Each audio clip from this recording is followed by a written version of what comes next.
Have you ever lost a friendship just because someone hold on to a mistake for too long? Today, I want to talk about how to make good friends and keep those friendships is by being a good friend yourself. We can do that by being flexible, forgiving, and wise in the way we judge friendships. Be flexible. Good friends understand that people are not always perfect. Sometimes a friend may be late or not respond the way you expected. If you or your friend have a brain like mine who experience time blindness, trust me, you would sure do better with the forgiving and the flexibility part.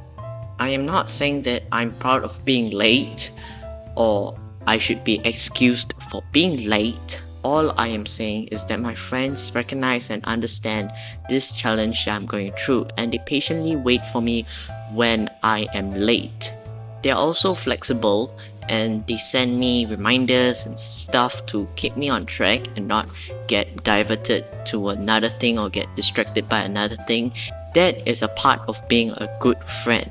And I do make up for these things that they do for me by doing other things for them.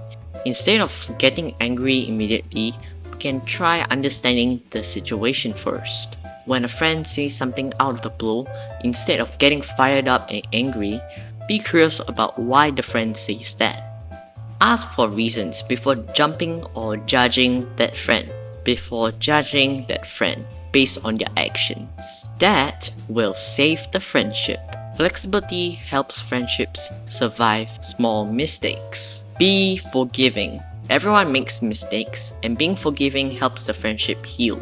If a friend says something unkind by accident or disappoints you, try to forgive them instead of holding a grudge. Remember to be curious, ask questions and reasons for why that happened, and remember to wait patiently for the answers to come.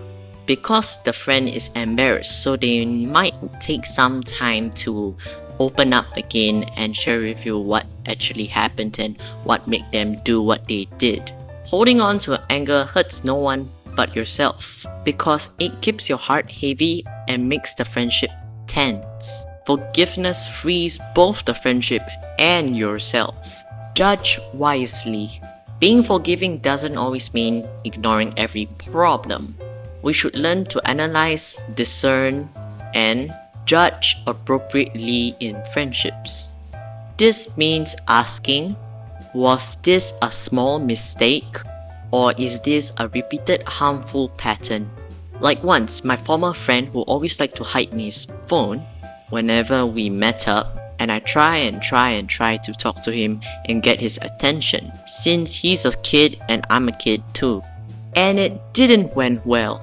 He would be angry and prefer to stay in his phone and maybe sometimes Nintendo Switch. Even when I took time and effort to find out what he enjoyed, he still just ignored me and just still kept on hiding out in his handphone or Nintendo Switch, which is he was never interested in what I talked about, like for example Formula 1, car racing, sports, stuff like that. But he was always talking about Minecraft, Brawl Stars, and games like that. Games that I didn't have much connection to. But I never seemed to be his friend anymore. In the end, the connection didn't last and I just lost a friend. This means knowing when to be patient and knowing when to set a boundary or step back. Wise friendships know when to step back and when to forgive and when to be careful. My final message to you in this video is strong friendships needs patience, forgiveness, and wise judgment. If you want to make good friends, you must learn to be flexible with mistakes, forgiving with hearts, and wise with our choices. And with that, please like, share, and most importantly, subscribe to my YouTube channel, and I will see you soon in the next video. Bye.